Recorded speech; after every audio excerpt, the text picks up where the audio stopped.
सुप्रभात में आपका स्वागत है और मैं हूं शुभे मिश्रा आपके साथ। रुक करते हैं खबरों की ओर। पटना में जेडीयू की राष्ट्रीय परिषद की बैठक होने वाली है। इस बैठक में पार्टी के तमाम आला अधिकारी हिस्सा लेंगे। बैठक के दौरान कई राष्ट्रीय मुद्दों के साथ साथ राज्य के मुद्दों पर भी चर्चा होने की संभावना है। पहले दिन यानी कि आज पार्टी के राष्ट्रीय पदाधिकारियों की बैठक होगी। इस बैठक में पार्टी के 18 पदाधिकारी हिस्सा लेंगे। पार्टी के राष्ट्रीय अध्यक्ष ललन सिंह की अगुवाई में होने वाली इस बैठक में कई राष्ट्रीय मुद्दों पर चर्चा की जाएगी। वहीं कल यानी कि 29 अगस्त को मुख्यमंत्री की अध्यक्षता में राष्ट्रीय परिषद की बैठक होगी। इस बैठक में पार्टी के करीब 250 बड़े पदाधिकारी के हिस्सा लेने की संभावना है, जहां राष्ट्रीय मुद्दों के साथ साथ राज्य के कई मुद्दों पर चर्चा की जाएगी। उधर पार्टी के इस बड़ी बैठक में हिस्सा लेने तमाम बड़े नेता पटना पहुंच गए हैं।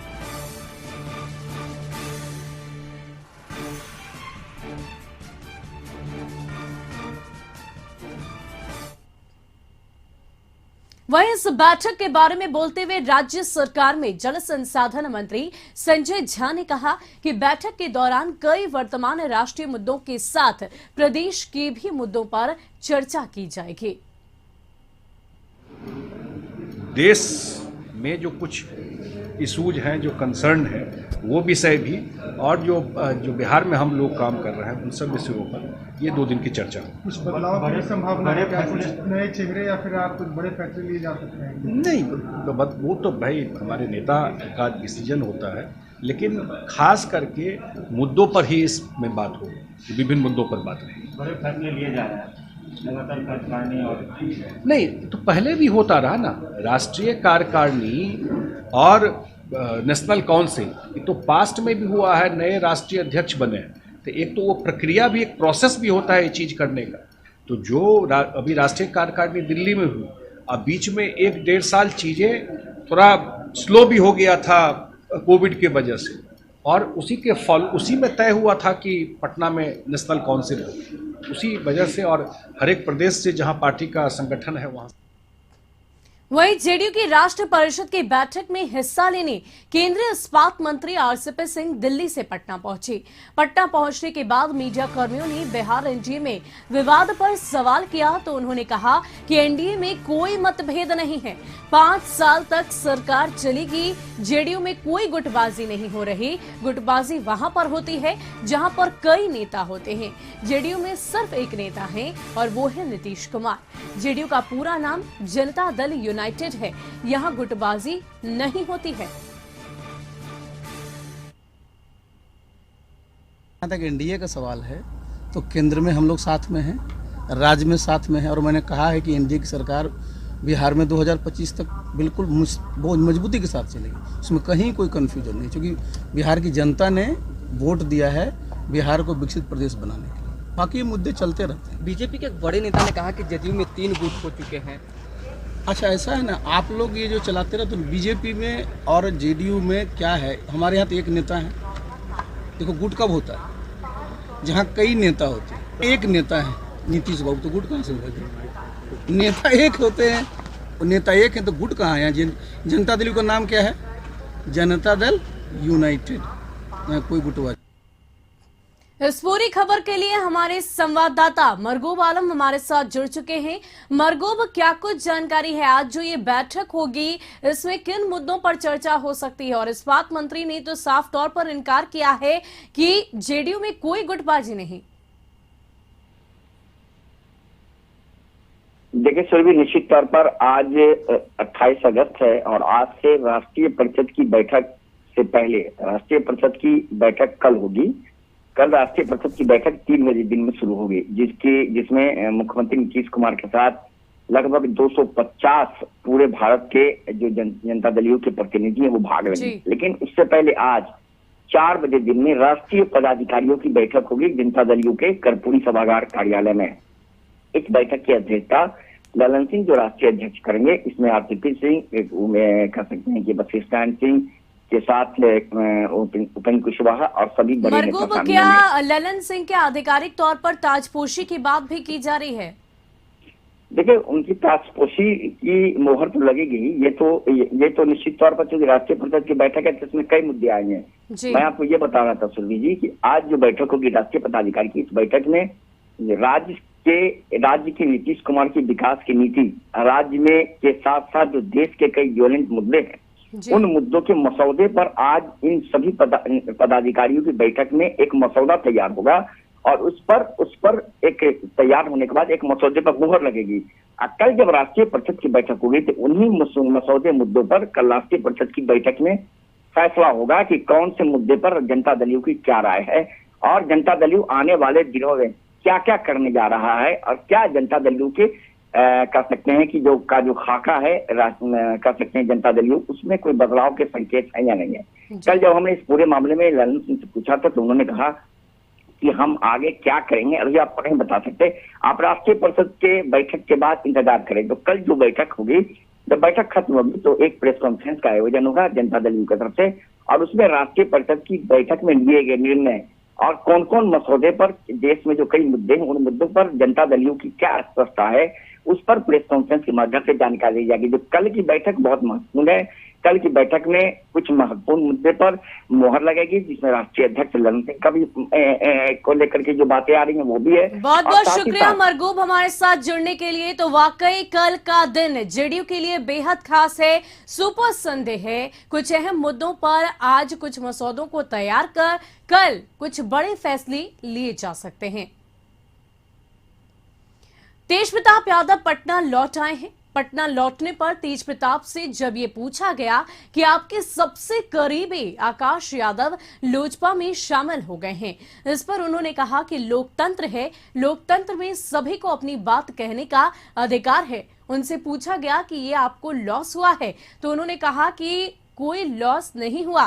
तेज प्रताप यादव से जब लालू यादव से मुलाकात के बारे में बात की गई तो उन्होंने कहा कि तबीयत उनकी ठीक है, उनसे मुलाकात और बातचीत हुई है।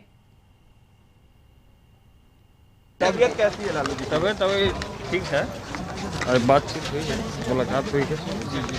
चलिए जाने दीजिए। आप लोग आकाश यादव लोजपा में मिले हैं, आकाश यादव लोजपा में मिले हैं, क्या लगता है आपको क्षति है क्या? युवा नेता थे।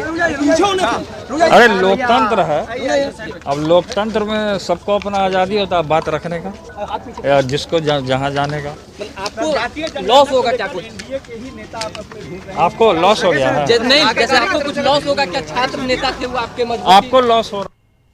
और कभी तेज प्रताप के करीबी रहे आकाश यादव ने दिल्ली में लोजपा की सदस्यता ले ली। सदस्यता के बाद पार्टी ने आकाश यादव को छात्र लोजपा का राष्ट्रीय अध्यक्ष बनाया है। इससे पहले आकाश यादव ने दिल्ली में केंद्रीय मंत्री पशुपति कुमार पारस के सामने लोजपा की सदस्यता ली। इस मौके पर लोजपा सांसद प्रिंस राज भी मौजूद थे। बता दें कि आरजेडी का जो वर्तमान विवाद चल रहा है उसके केंद्र में कहीं ना कहीं आकाश यादव ही हैं। कारण कि आरजेडी प्रदेश अध्यक्ष जगदानंद सिंह ने जब आकाश यादव को छात्र आरजेडी के प्रदेश अध्यक्ष के पद से हटाया तभी से आरजेडी में अंदरूनी लड़ाई शुरू हो गई है, जहां तेज प्रताप ने जगदानंद सिंह के फैसले पर बड़ी नाराजगी जताई थी। राष्ट्रीय अध्यक्ष पशुपति कुमार पारस सर ने और लोजपा के प्रदेश अध्यक्ष प्रिंस राज भैया ने देने का काम किया है। इसीलिए हमने लोजपा को, हम लोगों ने तमाम जो हमारे छात्र के हमारे जो साथीगण थे और भी कई साथी हैं जो हम लोग पटना में भव्य कार्यक्रम करके एक मिलन समारोह कराएंगे, तो तमाम लोगों को हम लोग जोड़ने का काम करेंगे और इस बंगले को समाजवाद के असली विचारधारा से सजाकर बिहार में पशुपति कुमार पारस सर का और प्रिंस राज भैया के हाथों को मजबूत करने का काम करेंगे। विश्वास है कि इनके नेतृत्व में छात्र लोजपा आगे बढ़ेगी और मजबूती के साथ हम लोग अपने पार्टी को विस्तार करने में सफल हैं। और बात पटना एयरपोर्ट की। पटना एयरपोर्ट के विस्तार की बात अब केंद्र सरकार के पाले में है।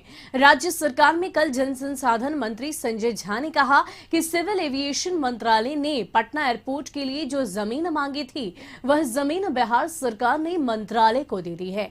आप काम शुरू करना केंद्र का ही काम है। वहीं उन्होंने ये भी कहा कि दरभंगा एयरपोर्ट की जमीन के अधिग्रहण का काम भी बहुत जल्द हो जाएगा। साथ ही पूर्णिया एयरपोर्ट के लिए भी राज्य सरकार काम कर रही है। वहीं संजय झा ने कहा कि नेपाल में लगातार पेड़ के कटने से बिहार के लिए ये मुसीबत है और नेपाल से बिहार में पानी का फ्लो बहुत ज्यादा है। ये एक बुनियादी समस्या है। उन्होंने कहा कि गंडक में पानी का फ्लो बहुत ज्यादा हुआ है, लेकिन अभी घबराने की बात नहीं है।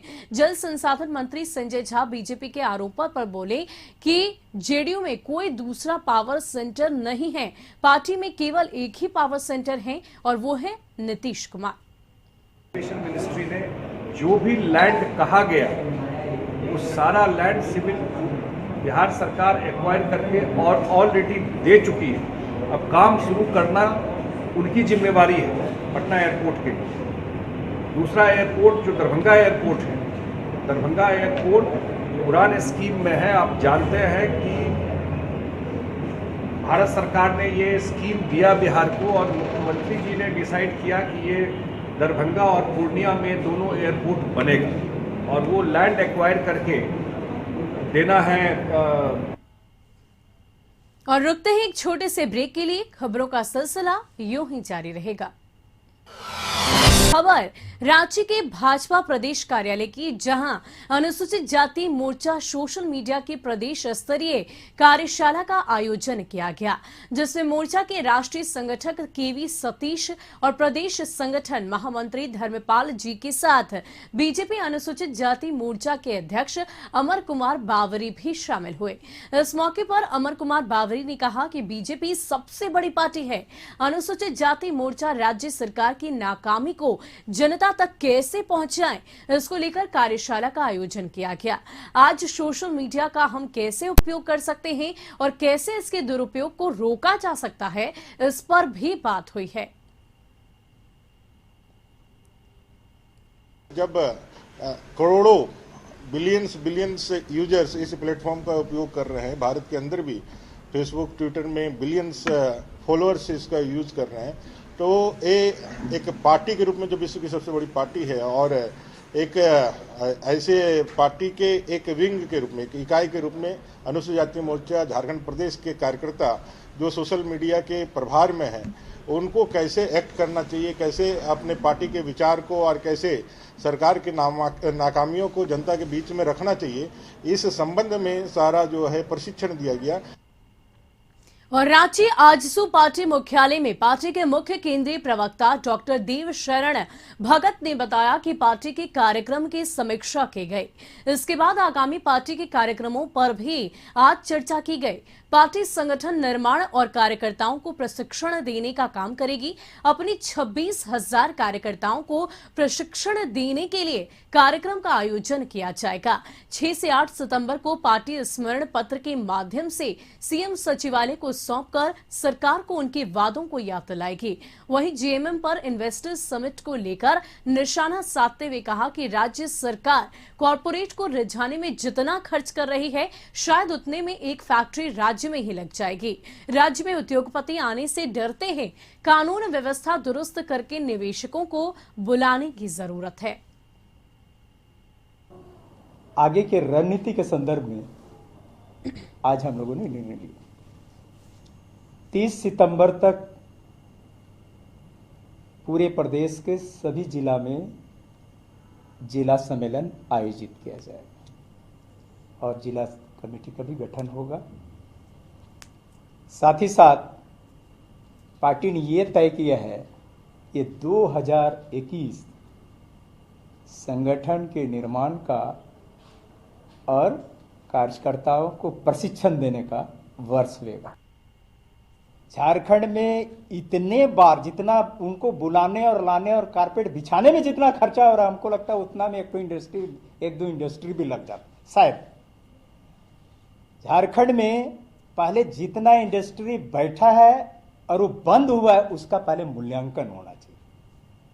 और दूसरा आएगा क्या है, वो कितना बंद हो गया उसके बारे में सोच के ही तो नहीं आएगा। और पायलट की सूझबूझ के चलते पटना एयरपोर्ट पर बड़ा हादसा टल गया। इस दौरान करीब 125 यात्रियों की जान बच गई और पायलट ने प्लेन की सकुशल लैंडिंग करा ली। दरअसल पटना से दिल्ली की उड़ान भर रही थी इंडिगो फ्लाइट। चिड़िया से टकराने के बाद इमरजेंसी लैंडिंग कराई गई। पायलट ने खतरे को भांपते हुए आनन फानन में प्लेन की इमरजेंसी लैंडिंग कराई। घटना के बाद सभी यात्री और क्रू मेंबर सुरक्षित हैं। तो बता दें पटना एयरपोर्ट पर ये एक बड़ा हादसा होते होते टल गया है। बाल विमान में जो भी यात्री थे वो बच गए हैं। दरअसल फ्लाइट एक परिंदे से टकरा गई थी और टकराने के बाद तुरंत ही पायलट ने सूझबूझ के साथ प्लेन की लैंडिंग करा ली। और रुक करते हैं अगली खबर की ओर। जज उत्तम आनंद मामले में झारखंड हाईकोर्ट में सुनवाई हुई। Chief justice doctor Ravi Ranjan एवं जस्टिस एसएन प्रसाद की खंडपीठ ने भी सुनवाई की। इस सुनवाई के दौरान गृह सचिव एवं एफएसएल निदेशक वीडियो कॉन्फ्रेंसिंग के माध्यम से उपस्थित हुए। सुनवाई के दौरान गृह सचिव ने अदालत को बताया कि एफएसएल लैब की सुदृढ़ीकरण को लेकर निविदा प्रक्रिया जारी है, जल्द ही उसे मजबूत कर लिया जाएगा। अदालत ने अगली सुनवाई में इस लैब के लिए मैन पावर समेत सारी प्रक्रिया को लेकर शपथ पत्र दायर करने के साथ साथ गृह सचिव और एफएसएल निदेशक को उपस्थित रहने का निर्देश दिया है। वहीं अदालत ने सुनवाई के दौरान झारखंड में कितने एफएसएल लैब हैं, इसकी जानकारी मांगी। इस पर महाधिवक्ता ने बताया कि झारखंड में एक ही लैब है जो नामकुम में मौजूद है। वहीं अदालत ने आरोपी लखन वर्मा एवं राहुल वर्मा को नार्को टेस्ट के लिए ट्रेन से ले जाने पर आपत्ति जताई।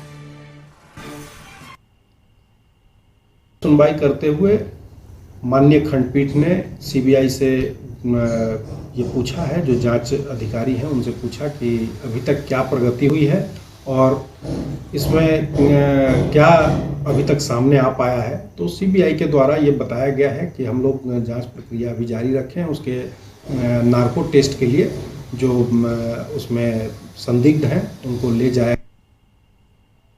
और बालू के अवैध खनन में निलंबित किए गए 4 एसडीपीओ पर विभागीय कार्यवाही शुरू कर दी गई है। सस्पेंड अधिकारियों में पाली के तत्कालीन एसडीपीओ तनवीर अहमद, डेहरी के तत्कालीन एसडीपीओ संजय कुमार, भोजपुर के तत्कालीन एसडीपीओ पंकज कुमार रावत और औरंगाबाद के तत्कालीन एसडीपीओ अनूप कुमार शामिल हैं।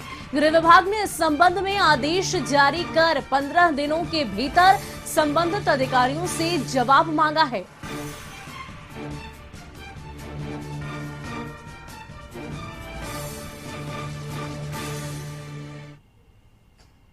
और इस पूरी खबर की अधिक जानकारी के लिए हमारे संवाददाता मरगूब आलम जुड़ गए हैं। मरगूब, क्या है ये पूरा मामला और क्यों एसडीपीओ पर कार्रवाई की गई है?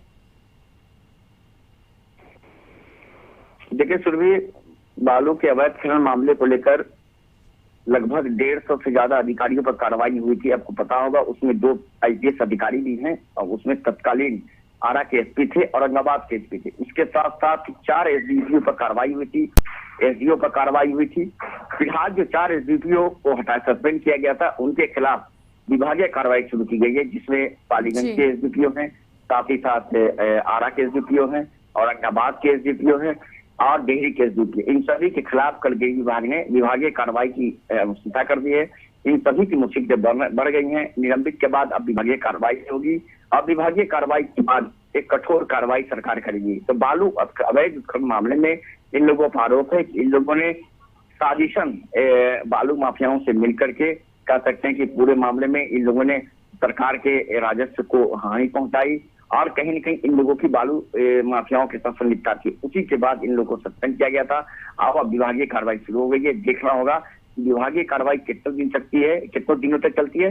अब विभागीय कार्रवाई के बाद सरकार का जो नियम है उसके अनुसार निश्चित तौर पर इनके खिलाफ कार्रवाई होगी। जी, बहुत बहुत शुक्रिया हमारे साथ जुड़ने के लिए मरगूब। तो जाहिर सी बात है विभाग की तरफ से एक बड़ी कार्रवाई 4 एसडीपीओ पर की गई है, उन्हें निलंबित भी किया गया है और अब विभागीय कार्रवाई भी शुरू की जाएगी। और हाजीपुर में हुई 5 लोगों की संदिग्ध मौत मामले में अब पुलिस एक्शन में है। इस घटना के आरोपियों को पकड़ने के लिए पुलिस लगातार छापेमारी अभियान चला रही है। साथ ही शराब के अवैध धंधों में शामिल लोगों के खिलाफ पुलिस की विशेष नजर है।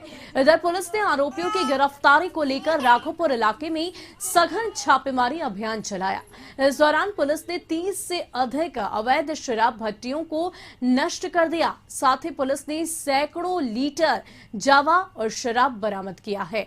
पुलिस की इस ताबड़तोड़ कार्रवाई से आरोपियों में हड़कंप मचा है।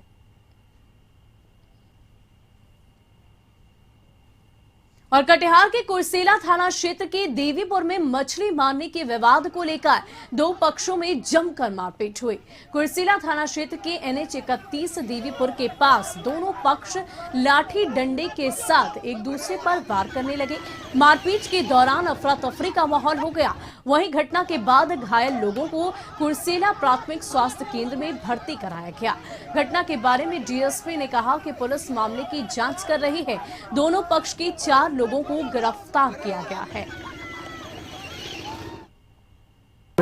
देवीपुर के पास एक जमीन था जिसमें अभी पानी के कारण वहाँ जो था वो किसान जो है उसमें मछली दे दिया था और पानी बढ़ने के कारण बगल के खेत में भी मछली चला गया था।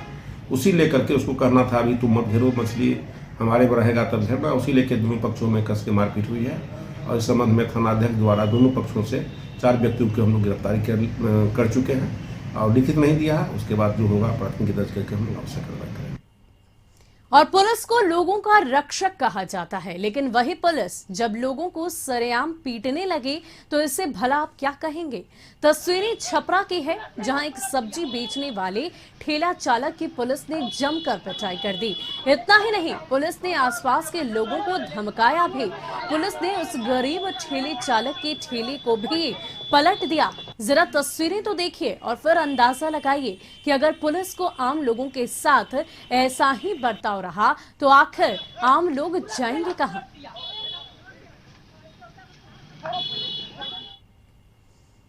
और खबर झारखंड के राज्यपाल को लेकर। राज्यपाल रमेश बैस पतरातू पहुंचे, जहां उन्होंने पतरातू घाटी और डैम की खूबसूरती को देखा। इस दौरान उन्होंने कहा कि प्रकृति की गोद में बसा यह स्थल अत्यंत मनमोहक है। यहां पर्यटन विकास की असीम संभावनाओं के साथ यह जगह फिल्म जगत के लिए भी अत्यंत उपयोगी है। यहां फिल्म शूटिंग के लिए अनुकूल वातावरण है। इससे पहले राज्यपाल के रामगढ़ जिला आने पर पुलिस जवानों की तरफ से गार्ड ऑफ ऑनर दिया गया।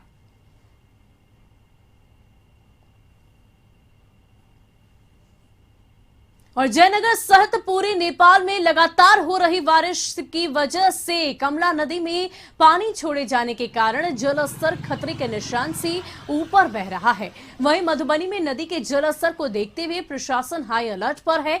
दूसरी ओर नदी के निचले इलाके पर दबाव बढ़ गया है। साथ ही सीमावर्ती नेपाल के निचले इलाके इनरवा, कपरिये, अकोड के साथ भारतीय क्षेत्र डोरवार, कुआड, ब्रह्मतोड़ा सहित कई गांव के निचले इलाकों में बाढ़ का पानी घुस गया है। साथ ही बाढ़ के पानी के खेत में जाने के कारण हजारों हेक्टेयर फसल बर्बाद हो गई है। ग्रामीण रत जगह को मजबूर हैं। वहीं कमला नदी में 2 दिन से लगातार जलस्तर में वृद्धि हो रही है। प्रशासन बाढ़ के खतरे को देखते हुए लोगों से सतर्क रहने की अपील कर रहा है। साथ ही जयनगर कमला नदी के पश्चिमी तट पर काफी दबाव देखा जा रहा है।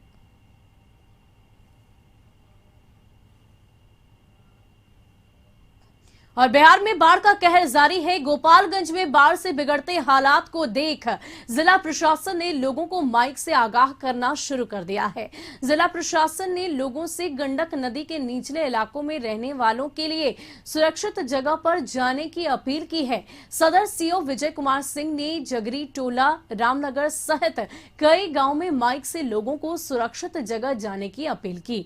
उधर डीएम ने संभावित बाढ़ को लेकर तटबंधों का जायजा लिया। सदर प्रखंड के मंगलपुर, विष्णुपुर सहित कई गांव में तटबंधों का जिलाधिकारी ने जायजा लिया और अधिकारियों को आवश्यक निर्देश भी दिए। पानी बना खेत में जायदाद बा ना कुछ बा तो दिक्कत आदमी का नहीं खे। तो आप लोगों को कैसे आना पड़ता है? नाव से आना पड़ता है या फिर नाव से आता है? नाव से। और बीमारी होने के बाद कैसे आप लोग आते हैं? तो वह मुँह तो केव मर जाइए, केव जी जाई, नहीं से आई। अब बीमारी हो तो ना डेंगू मिली ना कुछ मिली। कटघरवा घर होला ना पानी के हमने को कोनो ऐसी बस पीसन का दुनिया का पानी हेल के हमने के आवत नहीं से जाता नहीं से। तो कितना दिन से परेशान है आप लोग? 7 साल हमने गए होने गए 7 बरस से। 7 साल सब लोग हर साल बाढ़ में हर एक साल जुड़ना पड़ता है। और फिलहाल के लिए इस बुलेटिन में इतना ही। बिहार झारखंड की तमाम खबरों के लिए देखते रहिए कशिश न्यूज। नमस्कार।